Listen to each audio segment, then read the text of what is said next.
فرمایا کرتے تھے قیامت میں جو ہم نے حضور کی تلاش کرنی ہے تو بچنا ہے، تو دنیا میں کیوں نہ نبی پاک کی غلامی میں آ جائیں۔ وہ کہتے تھے دنیا، اعلیٰ حضرت نے کتاب لکھی ہے الامن والعلا، اس میں آپ فرماتے ہیں جو حضور کی پناہ میں آ جاتا ہے نا وہ بچ جاتا ہے۔ اللہ کرے آپ کو سمجھ آئے میری بات کی۔ جو حضور کی پناہ میں آ جاتا ہے وہ، جو دنیا دار رہتا ہے، مالدار رہتا ہے، حضور کی پناہ میں نہیں آتا وہ بے سکون رہتا ہے۔ فرماتے ہیں یہاں دنیا میں بھی حضور کی پناہ میں آ جاؤ، آج لے ان کی پناہ۔ اور آج دلیل آپ نے ابن ماجہ کی حدیث لکھی ہے، حضرت تمیم داری حدیث کے راوی ہیں، اعلیٰ حضرت نے لکھی ہے، فرماتے ہیں جو حضور کی پناہ میں آیا بچ گیا۔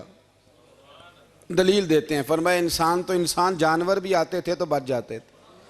حضرت تمیم داری رضی اللہ تعالیٰ عنہ فرماتے ہیں کہ ہم کھڑے تھے، ایک اونٹ دوڑتا ہوا آیا، نبی کریم صلی اللہ علیہ وسلم کے پہلے اس نے قدموں پہ سجدے کیے، صحابہ کہنے لگے حضور ہمیں بھی اجازت دیں، فرمایا وہ تو بے زبان ہے، اسے تو پتہ کوئی نہیں، پیش نظر ہے وہ نو بہار، سجدے کو دل ہے بے قرار، روکیے سر کو روکیے یہی تو امتحان ہے۔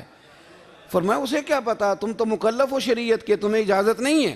اور اعلیٰ حضرت نے 2 ٹوک لکھا ہے، فرمایا سوائے خدا کے کسی کو تعظیمی سجدہ بھی حرام ہے، یہ نوٹ کر لیں میری بات۔ اور اعلیٰ حضرت نے فتاوی رضویہ میں لکھا ہے کسی قبر پہ جاؤ تو 4 ہاتھ دور کھڑے رہو، اللہ کرے آپ کو سمجھ آئے، کتنے ہاتھ؟ 4 ہاتھ دور کھڑے رہو، سورۃ فاتحہ پڑھو، درود شریف پڑھو، جس قبر پہ گئے ہو ان کی روح کو اصال ثواب کرو، ان کے وسیلے سے دعا مانگو۔ اعلیٰ حضرت فرماتے ہیں قبر کو سجدہ بالاتفاق حرام ہے، طواف قبر کا کرنا بالاتفاق حرام ہے، بوسہ لینے میں اختلاف ہے کہ جائز ہے کہ ناجائز ہے، لیکن بوسے سے بھی چونکہ شک پڑتا ہے تو فرماتے ہیں احمد رضا کی رائے یہ ہے کہ بوسہ لینے سے بھی بچا جائے۔ وہ آ گیا تو اس سے اگلی باتیں کرتا ہے، بس خاموش رہ، باادب رہ اور پیچھے رہ۔ تو حضرت تمیم داری کہتے ہیں یہ حدیث اعلیٰ حضرت نے لکھی ہے الامن والعلا میں، فرماتے ہیں کہ اونٹ نے پہلے سجدہ کیا، قدم چومے، پھر اس نے حضور کے کان میں کوئی بات کہی، روزے دے دوالے نے غلامہ دیاں ٹولیاں، ایک پہ سن دے کروڑاں دیاں بولیاں، یعنی اونٹ نے بات کی تو حضور نے وہ بھی سن لی۔ اعلیٰ حضرت کہتے ہیں جو پناہ میں آتا ہے بچ جاتا ہے۔ کہتے ہیں رسول کریم نے نا اونٹ کی پشت پہ ہاتھ پھیرا اور اللہ کے محبوب فرمانے لگے فکر نہ کر، اب تو آ گیا ہے نا تو جیسے تو کہے گا ویسے ہی ہو جائے گا، جیسے تو کہے گا ویسے ہی۔ ابن ماجہ میں موجود ہے، پر میں چونکہ فاضل بریلوی رحمۃ اللہ علیہ کی کتاب سے پیش کر رہا ہوں الامن والعلا سے، تو میں اسی انداز میں پیش کر رہا ہوں جس انداز میں وہاں ہے۔ حضرت تمیم داری کہتے ہیں کہ ہماری سمجھ میں بات کوئی نہ آئی، تھوڑی دیر گزری تو کچھ لوگوں نے ہاتھوں میں رسیاں پکڑی ہیں، خنجر پکڑے ہیں، دوڑے آئے، یا رسول اللہ یہ ہمارا اونٹ ہے۔ حضرت تمیم داری کہتے ہیں میں نے دیکھا کہ جب وہ آ گئے نا خنجر لے کے تو اونٹ حضور کے پیچھے چھپ گیا، آج لے ان کی پناہ، آج مدد مانگ ان سے، وہ حضور کے پیچھے چھپ گیا۔ تو کہتے ہیں کہ نبی کریم صلی اللہ تعالیٰ علیہ وسلم نے فرمایا کیا مسئلہ ہے بھائی؟ یا رسول اللہ ہمارا اونٹ ہے، ذبح کرنے لگے تھے دوڑا آیا ہے، تو حضور فرمانے لگے وہ تو تمہاری شکایت کر رہا ہے۔ وہ کہتا ہے یا رسول اللہ میں نے برسوں ان کی نوکری کی، برسوں میں نے بڑی نوکری کی، صحیح کہتا ہے؟ یا رسول اللہ ٹھیک کہتا ہے، حضور اب بوڑھا ہو گیا ہوں، تھوڑا زیادہ بوجھ نہیں اٹھا سکتا تو مجھے ذبح کر کے کھانا چاہتے ہیں، میں مرنا نہیں چاہتا۔ نبی کریم فرمانے لگے اچھے لوگ یہ صلہ دیتے ہیں؟ انہوں نے عرض کی حضور آپ حکم کر دیں، ہم اس کو چھوڑ دیتے ہیں یا رسول اللہ، نہیں ذبح کریں گے، خدمت کریں گے۔ حضور فرمانے لگے نہیں اب میرے پاس آیا ہے نا، اب میں نے واپس نہیں کرنا، آج ہو گیا ہے، آج لے ان کی پناہ، آج مدد مانگ ان سے، آج ہو گیا یا رسول اللہ پھر رکھ لیں۔ حضور نے فرمایا نہیں بھائی پیسے بتاؤ کتنے؟ یا رسول اللہ نہیں کچھ نہیں۔ نبی کریم علیہ السلام نے فرمایا نہیں بتاؤ کتنے، بتاؤ کتنے؟ انہوں نے کہا حضور ایک دفعہ ریٹ لگایا تھا تو 100 دینار لگا تھا، حضور نے فرمایا بلال دے دو 100 دینار، 100 دینار دے دیا۔ اعلیٰ حضرت فرماتے ہیں دیکھو ان کی پناہ میں آنے کی برکتیں کتنی ہیں۔ ان سے کہا تم جاؤ، وہ چلے گئے، حضور نے پشت پہ ہاتھ پھیرا، فرمایا جا تو آزاد ہے۔ حضرت تمیم داری کہتے ہیں وہ پہلے گیا پھر پلٹ کے آیا، اس نے نبی پاک کے کان میں کو بات کی، کئی باتیں کی، پر میں ایک بات کرتا ہوں، کئی باتیں کی، ایک بات کی تو حضور رو پڑے۔ اونٹ چلا گیا. ہم نے عرض کی حضور یہ کیا کہہ گیا ہے؟ تو محبوب فرمانے لگے یہ کہہ گیا یا رسول اللہ جس طرح آپ نے مجھے چھری سے بچایا ہے میں دعا کرتا ہوں اللہ آپ کی امت کو جہنم سے محفوظ فرمائے. اللہ جہنم سے بچائے آپ کی امت کو اس طرح مجھے چھری سے آپ نے محفوظ کیا. اعلیٰ حضرت فرماتے ہیں کن چکروں میں پڑے ہوئے ہو؟ کن چکروں میں؟ پیسوں کی پناہ لیتے ہو، عہدوں کے پیچھے چھپتے ہو، دولت کے پیچھے چھپتے ہو، تعلقات کے پیچھے چھپتے ہو. فرمایا مصیبت آئے گی تو یہ سارے ہٹ جائیں گے. اگر پناہ لینی ہے تو مدینے والے محبوب کی پناہ لو، دروازہ رسول پہ آؤ، نبی کریم کی بارگاہ میں جھکو، حضور سے پیار کرو.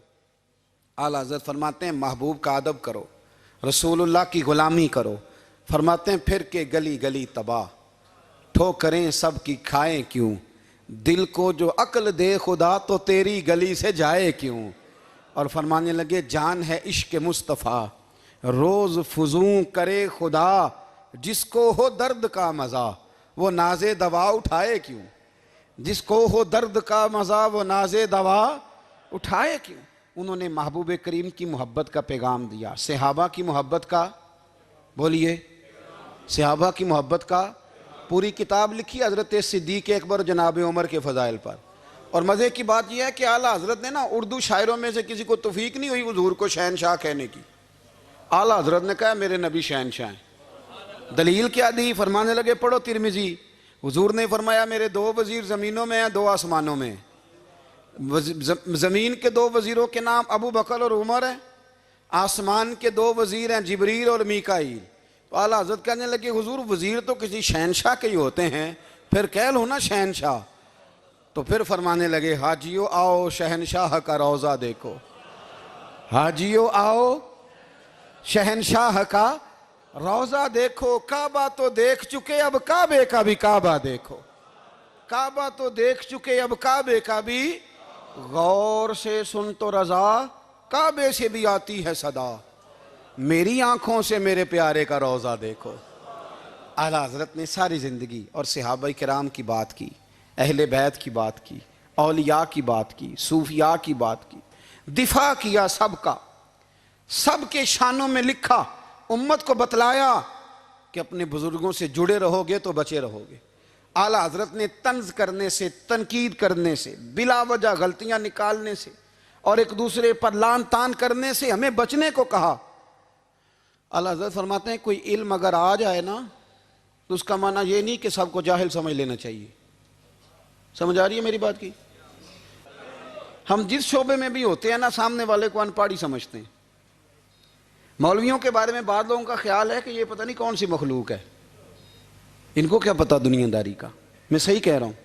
اسی طرح جو میرے شعبے سے تعلق رکھنے والے لوگ ہیں وہ کہتے ہیں شاید سارے تاجر 2 نمبر طریقے سے ہی مال کماتے ہیں. یہ ہو نہیں سکتا، ایسا ہو نہیں سکتا.